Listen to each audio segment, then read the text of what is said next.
দুই কংগ্ৰেছী বিধায়কে যোগদান কৰিব অসম গণ পৰিষদত। 2024 চনত অসম গণ পৰিষদৰ হৈ নিৰ্বাচন খেলিব আব্দুল ৰছিদ মণ্ডলে। পূব গোৱালপাৰা সমষ্টিৰ পৰা অসম গণ পৰিষদৰ প্ৰাৰ্থী হ'ব মণ্ডল।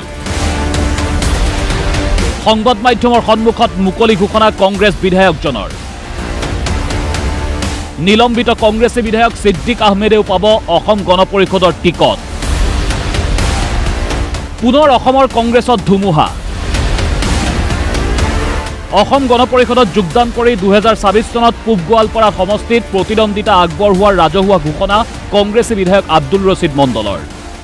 ৰাজনৈতিক আলোচনাও হয় আৰু কথা প্ৰসংগত হয়তো পশ্চিম সমষ্টি ST যেহেতু ৰিজাৰ্ভ হ'ল, গতিকে ভৱিষ্যতে কেনেকুৱা হ'ব পাৰে, গতিকে তেতিয়া হয়তো কথা প্ৰসংগত এনেকুৱা যে ঠিক আছে ময়ে খেলোঁ আপোনালোকে যদি টিকেট দিয়ে, এইবিলাক কথা আহে।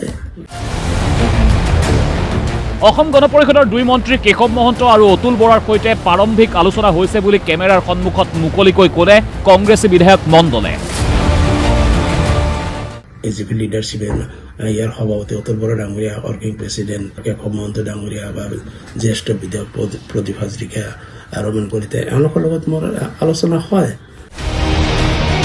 আব্দুল ৰছিদ মণ্ডলৰ দাবী, শাসকীয় দলৰ সৈতে নাথাকিলে উন্নয়ন সম্ভৱ নহয়।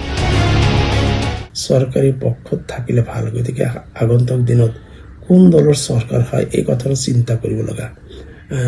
এইবিলাক কথা মই চিন্তা চৰ্চা কৰি আছোঁ। এইবিলাক কথা লৈ মই কেতিয়াবা হয়তো AGP লিডাৰশ্বিপৰ লগতো আলোচনা কৰোঁ।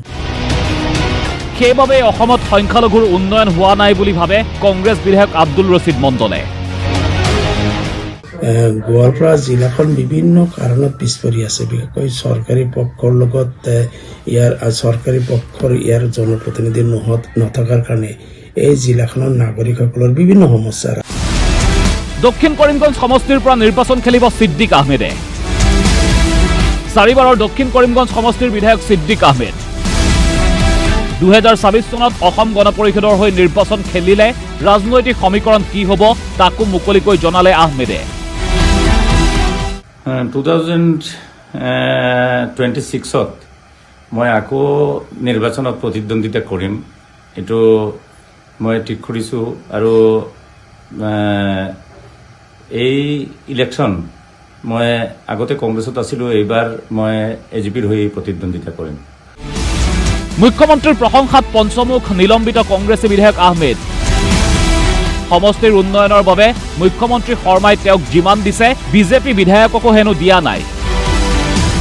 অন্তত বিজেপিৰ বহুত বিধায়কে মোৰ সমপৰিমাণ তেওঁলোকে কাম কৰিব পৰা নাই। যিটো আমি দিব পাৰিছোঁ তেনেকুৱা মানে বহুত বিজেপিৰ বিধায়কেও দিব পৰা নাই। ছিদ্দিক আহমেদৰ সমষ্টিত মুখ্যমন্ত্ৰীয়ে কিমান উন্নয়ন সাধন কৰিলে তাৰো দিলে খতিয়ান। মাননীয় মুখ্যমন্ত্ৰী ডাঙৰীয়াই ঘোষণা কৰিছে আৰু এই ক'ৰ ডিষ্ট্ৰিক্টৰ যিটো বিল্ডিং এইটো অলৰেডি এইটো টেণ্ডাৰ হৈ গৈছে।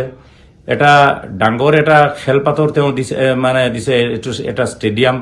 ঠিক তেনেদৰে দক্ষিণ কৰিমগঞ্জত কোনো ডেভেলপমেণ্ট ব্লক নাছিল, দুটা ডেভেলপমেণ্ট ব্লক তেওঁ দিলে। আৰু যেনেকুৱা গাঁৱে বুৱে যেনেকুৱা ৰাস্তা ঘাটৰ তেওঁ মোক সহায় কৰিলে। অন্তিমবাৰৰ বিধানসভা নিৰ্বাচনত কংগ্ৰেছ প্ৰাৰ্থী জয়ী হৈছিল 29 গৰাকী। ইয়াৰে ভিতৰত সুশান্ত বৰগোহাঁই, ৰূপজ্যোতি কুৰ্মীয়ে যোগ দিলে বিজেপিত। শ্বেৰমান আলী আহমেদ, ছিদ্দিক আহমেদ, শশীকান্ত দাস, কমলাক্ষদে পুৰকায়স্থ, বসন্ত দাস নিলম্বিত হৈ আছে কংগ্ৰেছৰ পৰা। সাংসদ হৈ চামগুৰিৰ সমষ্টিও এৰিলে ৰকিবুল হুছেইনে। এতিয়া কংগ্ৰেছ বিধায়কৰ সংখ্যা 21 গৰাকী। যদি আব্দুল ৰছিদ মণ্ডলে অসম গণ পৰিষদত যোগদান কৰে তেন্তে বিৰোধী শূন্য হ'ব অসম বিধানসভা। বিৰোধীৰ চকী হেৰুৱাব দেৱব্ৰত শইকীয়াই। News desk DY365।